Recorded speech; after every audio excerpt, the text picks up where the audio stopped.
आप सभी को मेरा नमस्कार। मैं राहुल शुक्ला आज विज्ञान की एक नई श्रृंखला के साथ उपस्थित हुआ हूँ, जिसके अंतर्गत हम लोग भौतिक विज्ञान पढ़ेंगे। और ये आने वाले एग्ज़ाम जैसे रेलवे, एनटीपीसी, लेखपाल, एसएससी सभी एग्ज़ाम्स के लिए बहुत ही महत्वपूर्ण टॉपिक्स की श्रृंखला है, जिसके अंतर्गत आज हम पार्ट 1 पढ़ेंगे भौतिक राशियाँ, मापन एवं मात्रक, physical quantities, measurement and units. तो इसके अंतर्गत सबसे पहले हम पढ़ते हैं भौतिक राशियाँ। भौतिक राशियाँ किसे कहते हैं, फिजिकल क्वांटिटी किसे कहते हैं। तो सबसे पहले भौतिक राशियाँ हमें जानना होगा, राशि किसे कहते हैं। तो देखिए, जिसे संख्या के रूप में प्रकट किया जा सके उसे राशि कहते हैं, मतलब क्वांटिटी कहते हैं। जैसे जनसंख्या रिप्रेजेंट करनी हो, या वस्तु की लंबाई रिप्रेजेंट करनी हो, या प्रतिशत, या वस्तु का भार, अंक आदि कोई भी चीज़ रिप्रेजेंट करनी हो तो उसे क्या कहेंगे, राशि कहते हैं। तो क्या है, भौतिकी के नियमों को जिन राशियों के पदों में व्यक्त किया जाता है उसे भौतिक राशियां कहते हैं। जैसे उदाहरण देखिए, लंबाई, ताप, द्रव्यमान, समय, दाब, चाल, वेग, दूरी, विद्युत धारा, संवेग, घनत्व आदि। जैसे लंबाई, ठीक है, तो लंबाई किस में रिप्रेजेंट करते हैं भाई, लंबाई को भी किन्हीं पदों में व्यक्त किया जाता है। ठीक है, जैसे उसका क्या है, एम से डिनोट करते हैं, उसको मीटर में मापते हैं, कैसे मापते हैं, तो ये सब चीज़ें व्यक्त किया जाता है। ठीक है, अब हम पढ़ते हैं भौतिक राशियों के प्रकार। तो भौतिक राशियों के प्रकार की बात करें तो मुख्य रूप से 3 प्रकार होते हैं। जैसे कि सबसे पहले प्रकार की बात करें तो उसे कहते हैं मूल राशियाँ, फंडामेंटल और बेस क्वांटिटीज़।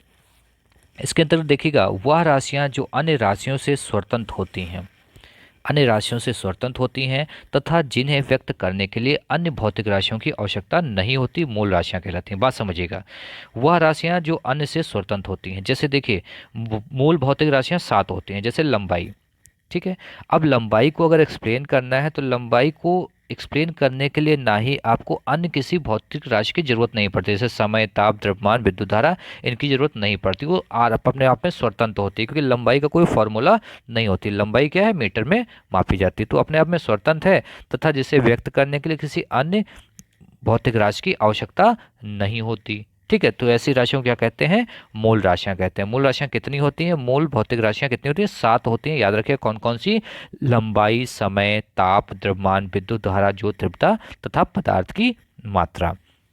फिर बात करते हैं दूसरा, व्युत्पन्न राशियां, डिराइव्ड क्वांटिटीज। देखो, व्युत्पन्न मतलब उत्पन्न राशियां, वे राशियां जो मूल राशियों की सहायता से प्राप्त होती हैं, व्युत्पन्न राशियां कहलाती हैं। जैसे अभी हमने पढ़ा था मूल राशि, तो मूल राशि क्या थी कि वो स्वतंत्र थी, लेकिन जब यहाँ व्युत्पन्न राशियां पढ़ रहे हैं तो मूल राशियों की सहायता से उत्पन्न, मूल राशियों की सहायता से प्राप्त होती हैं।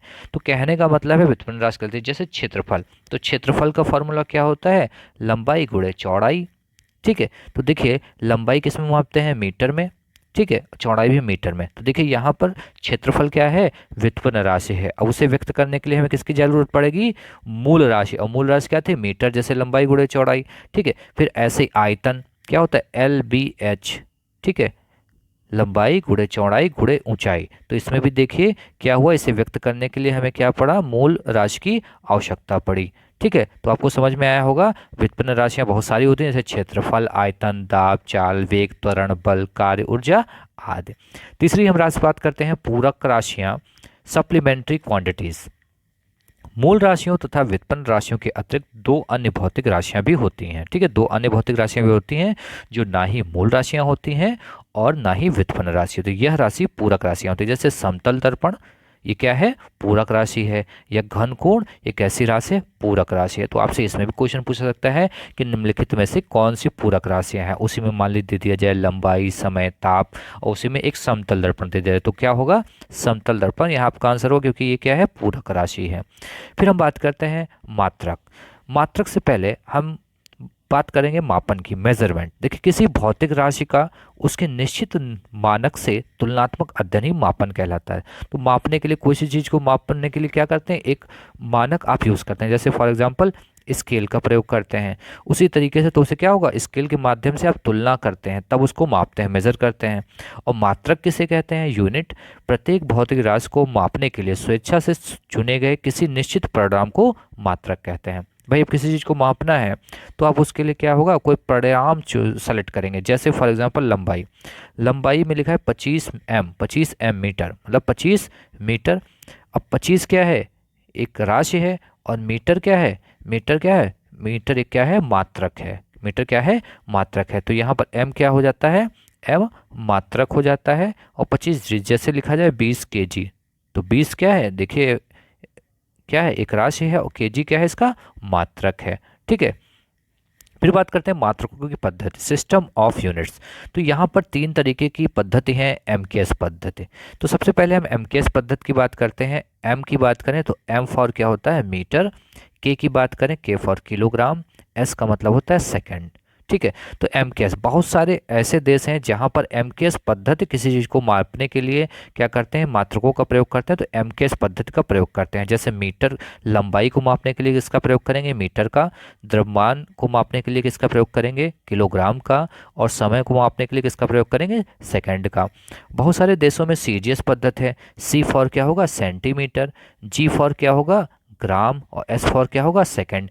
यहाँ पर क्या है, लंबाई को मापने के लिए सेंटीमीटर, द्रव्यमान को मापने के लिए ग्राम, तथा समय को मापने के लिए क्या होगा, सेकंड। फिर बात करते हैं एफपीएस पद्धति। F for foot, P for pound, और एस फॉर सेकंड। मतलब लंबाई को मापने के लिए फुट का प्रयोग, द्रव्यमान को मापने के लिए पाउंड का प्रयोग, और समय को मापने के लिए सेकंड का प्रयोग।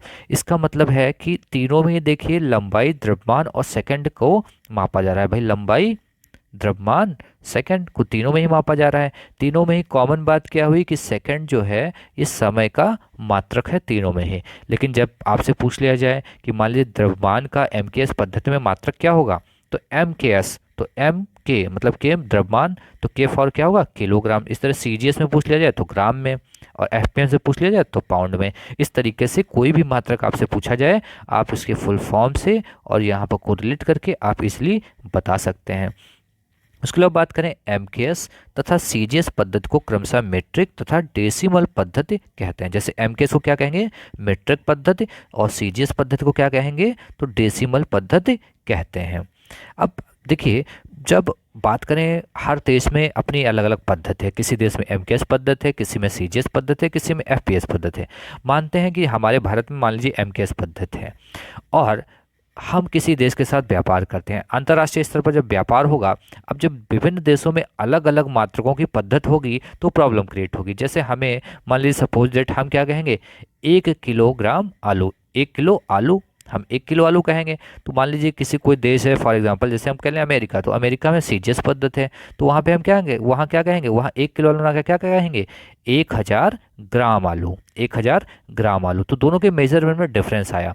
तो यहाँ पर क्या किया गया, यहाँ पर एक 1960 में माप तौल की अंतर्राष्ट्रीय समिति ने मात्रकों की एक पद्धति निश्चित की, जिसे एसआई मात्रक से प्रदर्शित करते हैं। देखिए अंतर्राष्ट्रीय मात्रक पद्धति, यहाँ पर निर्णय लिया गया 1960 में कि अब क्या किया जाएगा कि अंतर्राष्ट्रीय स्तर पर एक ही मात्रक पद्धति ली जाएगी, मतलब एसआई यूनिट ली जाएगी जो सभी के लिए समान रूप से लागू होगी। इस पद्धति की बात करें तो कब लागू, 1960 में कब हुई, इसका निर्धारण हुआ, जैसे एसआई मात्रक से प्रदर्शित करते हैं। यह प्रणाली एमकेएस पद्धति का सुधरा हुआ रूप है। एमकेएस पद्धति का सुधरा हुआ रूप कैसे हुआ, क्योंकि एमकेएस में हमने क्या पढ़ा कि लंबाई को किस में मापेंगे, मीटर में मापेंगे। ठीक है। उसके अलावा पढ़ा कि द्रव्यमान को किस में मापेंगे, तो केजी में, किलोग्राम में मापेंगे। और समय को किस में मापेंगे, सेकंड में। तो जो ये क्या है, जो अंतर्राष्ट्रीय मानक पद्धति है, एसआई यूनिट है, इसमें एमकेएस पद्धति का सुधारा हुआ रूप है। इस पद्धति में 7 मूल राशियां तथा 2 पूरक राशियां होती हैं। ठीक है। इनके भी हम आगे बात करेंगे। तो अंतर्राष्ट्रीय मात्रक पद्धति में हम एसआई यूनिट में पहले मूल राशियों की बात करते हैं। तो मूल राशि 7 मूल राशियां थी, हमने पढ़ी थी। ये सातों क्या हैं, हमारी मूल राशियां हैं, सातों हमारी मूल राशियां हैं। इन मूल राशियों की अगर हम बात करें तो इन मूल राशियों में देखिएगा कि जैसे कहा गया लंबाई, तो लंबाई का संकेत क्या होता है, स्मॉल एम से मीटर, और इसका मूल मात्रक क्या है, मीटर। ठीक है। इसका मूल मात्रक क्या है, मीटर। फिर द्रव्यमान, जिसे क्या, द्रव्यमान को किस में मापा जाएगा, संकेत इसका क्या है, केजी, स्मॉल केजी, जिसका मूल मात्रक क्या होगा, द्रव्यमान। ठीक है। ऐसे ही समय स्मॉल एस से डिनोट करते हैं, उसे किसे मापे हुए, सेकंड में मापेंगे। फिर विद्युत धारा कैपिटल ए, इसका क्या है, संकेत है, और इसे हम किस में मापते हैं, एम्पियर में मापते हैं, कई बार एग्जाम में पूछा गया है। फिर ताप, ताप को किस में मापते हैं, के से उसे डोनेट करते हैं और मापते किसके हैं, केल्विन में। ये भी आपके एग्जाम में पूछा गया है। ज्योति तीव्रता स्मॉल CD में से इसे संकेत के रूप में रिप्रेजेंट किया जाता है और इसको किस में मापते हैं, कैंडेला में। ये भी आपके एग्जाम में कई बार पूछा गया है। फिर बात करते हैं पदार्थ की मात्रा। तो पदार्थ की मात्रा का संकेत होता है स्मॉल MOL और जिसे कि उसका मोल मात्रा क्या होता है, मोल होता है। तो यहाँ पर आपके इनमें से कई बार एग्जाम में क्वेश्चन पूछे गए हैं, तो इसे बहुत ही इंपॉर्टेंट है। जैसे लंबाई, द्रव्यमान, समय तीनों कॉमन है। उसके बाद विद्युत धारा, ताप, ज्योति तीव्रता तथा पदार्थ की मात्रा, ये कई बार एग्जाम में पूछे गए हैं। फिर हम बात करते हैं कि SI यूनिट में ही हम पूरक राशियों की बात करते हैं। जैसे हमने बात की पूरक राशियां कितनी थी, 2 पूरक राशियां थी। जैसे कौन कौन सी थी, समतल दर्पण थी और दूसरी कौन सी थी, घन कोण थी। तो देखिए समतल दर्पण की बात करें तो समतल दर्पण का संकेत क्या होता है, स्मॉल RAD और जिसका मूल मात्रक है रेडियन। देखिए एक रेडियन वह कोण है जो वृत्त की त्रिज्या के बराबर का चाप वृत्त के केंद्र पर आंतरिक होता है। ठीक है, मान लीजिए कोई वृत्त है तो इसकी परिधि से केंद्र की ओर जो चाप खींचा जाता है, मतलब त्रिज्या, इसी को क्या कहा जाता है, रेडियन कहा जाता है। ठीक है, तो यहाँ पर आपसे पूरक राशि का अगर मूल मात्रक पूछा जाए SI में तो समतल दर्पण का क्या होगा, रेडियन होगा और रेडियन होगा। उसके बाद घन कोण की बात करें तो घन कोण, देखिए कोई कोण है, इट मीन्स कि कैप की बात करें तो कैप के बीच का ये घन कोण की बात की गई है, तो इसका क्या मूल मात्रक होगा, इसका मूल मात्रक क्या होगा, स्टेरेडियन होगा और इससे संकेत क्या होता है, SR। इसका मूल मात्रक क्या होगा, स्टेरेडियन। ये भी दोनों इंपॉर्टेंट है, याद रखिएगा। उसके बाद हम कुछ अन्य महत्वपूर्ण मात्रकों की भी बात करते हैं। जैसे कि हम बात करते हैं सबसे पहले दाब। ये सब लगातार आपके एग्जाम में पूछे जाने वाले प्रश्न हैं, अच्छे से याद करिएगा। कभी कभी ये क्या होते हैं, आसान होने के बाद भी हमारे एग्जाम में हमसे गलत हो जाते हैं। जैसे दाब की बात करें, प्रेशर की, तो प्रेशर की मात्रक क्या होगा, पास्कल होगा। क्या होगा, पास्कल होगा। कई बार एग्जाम में पूछा गया, विभिन्न एग्जामों में पूछा गया। ऊर्जा, एनर्जी का मात्रक क्या होगा, जूल होगा। अच्छे से याद करिए। उसके अलावा बात करें तो शक्ति, पावर का मात्रक क्या होगा, वाट होगा। क्या होगा, पावर का, शक्ति का वाट।